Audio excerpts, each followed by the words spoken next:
ಇವಾಗ ಚಿಕನ್ ಗುಂಡ್ಕಾಯಿ ಮತ್ತು liver fry ಹೇಗೆ ಮಾಡೋದು ಅಂತ ನೋಡೋಣ ಬನ್ನಿ. ನಾನಿಲ್ಲಿ ಒಂದು 1/2 kg ಮಿಕ್ಸಲ್ಲಿ ಚಿಕನ್ ಲಿವರು ಗುಂಡ್ಕಾಯಿ ತೊಗೊಂಡಿದ್ದೀನಿ. ನೆಕ್ಸ್ಟ್ ಇವಾಗ ಇದಕ್ಕೆಲ್ಲ ರೆಡಿ ಮಾಡ್ಕೊಳ್ಳೋಣ. ಫಸ್ಟ್ ಇವಾಗ ಇಲ್ಲೊಂದು ಕುಕ್ಕರ್ ತೊಗೊಳ್ಳೋಣ. ಆವಾಗಲೇ ಲಿವರ್ ಗುಂಡ್ಕಾಯಿ ತೊಗೊಂಡಿದ್ವಲ್ಲ ಅದನ್ನು ಅದರೊಳಗೆ ಸೇರಿಸ್ಕೊಳ್ಳೋಣ. ಅದರೊಳಗೆ ಹಾಕೋಬಿಟ್ಟು ಒಂದು ವಿಷಲ್ಲು ಕೂಗಿಸ್ಕೋಬೇಕು. ಅದಕ್ಕೊಂದು ಸ್ವಲ್ಪ ಉಪ್ಪನ್ನು ಸೇರಿಸಿ ಸ್ವಲ್ಪ ಅರಿಶಿನ ಪುಡಿ ಹಾಕಿಬಿಟ್ಟು ಲಿಡ್ ಕ್ಲೋಸ್ ಮಾಡಿ ಒಂದು ವಿಷಲ್ ತೆಗೆಸ್ಕೊಳ್ಳೋಣ.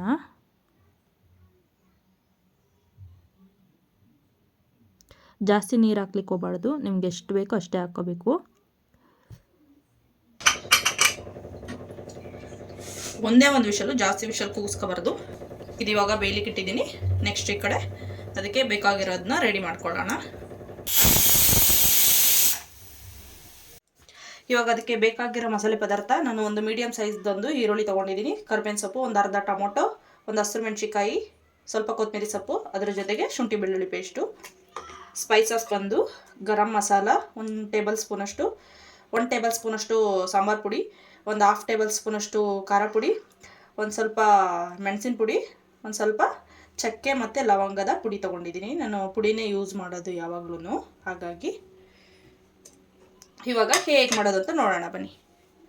ಈಗ ಸ್ಟವ್ ಮೇಲೆ ಒಂದು ಪ್ಯಾನ್ ಇಟ್ಕೊಳ್ಳೋಣ. ಇವಾಗ ಸ್ಟವ್ ಆನ್ ಮಾಡ್ಕೊತಾ ಇದ್ದೀನಿ. ಇದು ಇವಾಗ ಬಿಸಿ ಆಗಲಿ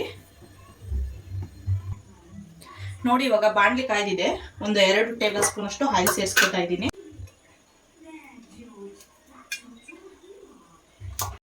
ಇವಾಗ ಇದು ಎಣ್ಣೆ ಕಾಯ್ದಿದೆ. ಫಸ್ಟ್ ಇವಾಗ ಹಸಿರು ಮೆಣಸಿಕಾಯಿ ಸೇರಿಸ್ಕೊಳ್ಳೋಣ. ಅದಕ್ಕೆ ಹಸಿರು ಮೆಣಸಿಕಾಯಿನ ಸೇರಿಸ್ಬಿಟ್ಟು ಚೆನ್ನಾಗಿ ಫ್ರೈ ಮಾಡ್ಕೊಳ್ಳೋಣ ಫಸ್ಟು. ನೆಕ್ಸ್ಟ್ ಇವಾಗ ಕರಿಬೇವಿನ ಸೊಪ್ಪು ಆ್ಯಡ್ ಮಾಡ್ಕೊಳ್ಳೋಣ. ಇದನ್ನು ಚೆನ್ನಾಗಿ ಫ್ರೈ ಆದ ತಕ್ಷಣ ಈರುಳ್ಳಿ ಸೇರಿಸ್ಕೊಳ್ಳೋಣ.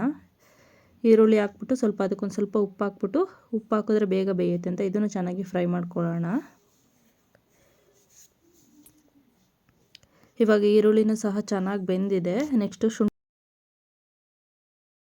1 ಟೇಬಲ್ ಸ್ಪೂನ್ ಅಷ್ಟು ಶುಂಠಿ ಬೆಳ್ಳುಳ್ಳಿ ಪೇಸ್ಟ್ನ ಸೇರಿಸ್ತಾ ಇದ್ದೀನಿ. ಇದನ್ನು ಚೆನ್ನಾಗಿ ಫ್ರೈ ಮಾಡ್ಕೋಬೇಕು, ಹಸಿ ವಾಸನೆ ಹೋಗುವವರೆಗೂ ಫ್ರೈ ಮಾಡ್ಕೋಬೇಕು ಚೆನ್ನಾಗಿ.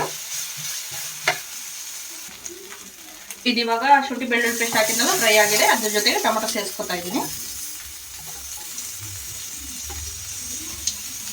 ಇದನ್ನ ಇವಾಗ ಚೆನ್ನಾಗಿ ಫ್ರೈ ಮಾಡ್ಕೋಬೇಕು.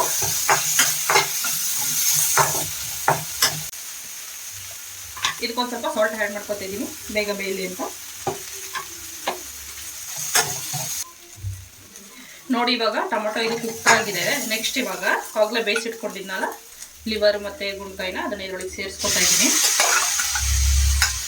ಗ್ರೇವಿ ಥರ ಬೇಕಂದ್ರೆ ಗ್ರೇವಿ ಥರನೂ ಮಾಡ್ಬೋದು, ಡ್ರೈ ಬೇಕಂದ್ರೆ ಡ್ರೈನೂ ಮಾಡ್ಬೋದು. ಅದರಲ್ಲಿರೋ ನೀರನ್ನ ಬೇಕಿದ್ರೆ ಸ್ವಲ್ಪ ಸೇರಿಸ್ಕೋಬೋದು. ಸ್ವಲ್ಪ ನಾನು ಅರಿಶಿನ ಪುಡಿ ಸೇರಿಸ್ಕೊತಾ ಇದ್ದೀನಿ. ರುಚಿಗೆ ತಕ್ಕಷ್ಟು ಉಪ್ಪನ್ನ ಸೇರಿಸ್ಕೊಳ್ಳೋಣ. ನಿಮ್ಗೆ ಎಷ್ಟಕ್ಕೆ ಬೇಕೋ ಅಷ್ಟಕ್ಕೆ ಅಡ್ಜಸ್ಟ್ ಮಾಡ್ಕೊಂಡು ಸೇರಿಸ್ಕೊಳ್ಳಿ. ಚೆನ್ನಾಗಿ ಮಿಕ್ಸ್ ಮಾಡ್ಕೊಳ್ಳೋಣ. ಇವಾಗ ಅದು ರೆಡಿಯಾಗಿದೆ. ಸ್ಪೈಸಸ್ ಆವಾಗಲೇ ಸ್ಪೈಸಸ್ ಎತ್ತಿಟ್ಕೊಂಡಿದ್ನಲ್ಲ ಅದನ್ನು ಸಹ ಸೇರಿಸ್ಕೊಂಡು ಚೆನ್ನಾಗಿ ಮಿಕ್ಸ್ ಮಾಡ್ಕೊಳ್ಳೋಣ. ಇವಾಗ ಒಂದು 2 ಸೆಕೆಂಡ್ ಮಿಕ್ಸ್ ಮಾಡೋಣ ಚೆನ್ನಾಗಿ. ಆವಾಗಲೇ ಗುಂಡ್ಕಾಯಿ ಮತ್ತು ಲಿವರ್ ಬೇಯಿಸ್ಕೊಂಡಿದ್ದು ನೀರಿತ್ತಲ್ಲ ಅದನ್ನು ಸ್ವಲ್ಪ ಸೇರಿಸ್ಕೊತಾ ಇದ್ದೀನಿ. ನಿಮ್ಗೆ ಎಷ್ಟು ಬೇಕೋ ಅಷ್ಟು ಸೇರಿಸ್ಕೊಳ್ಳಿ. ಜಾಸ್ತಿ ಗ್ರೇವಿ ಬೇಕಂದರೆ ಜಾಸ್ತಿ ನೀರು ಸೇರಿಸ್ಕೊಳ್ಳಿ. ಹಾಗಾಗಿ ನಾನಿವಾಗ ಸ್ವಲ್ಪ ಗ್ರೇವಿ ಬೇಕು, ಹಾಗಾಗಿ ಸ್ವಲ್ಪ ನೀರನ್ನ ಆ್ಯಡ್ ಮಾಡ್ಕೊತಾ ಇದ್ದೀನಿ. ಇವಾಗ ಇದಾಗಿದೆ. ಇವಾಗ ಒಂದು 5 ಮಿನಿಟು ಲಿಡ್ ಕ್ಲೋಸ್ ಮಾಡಿ ಬೇಯಲಿಕ್ಕೆ ಇಡೋಣ.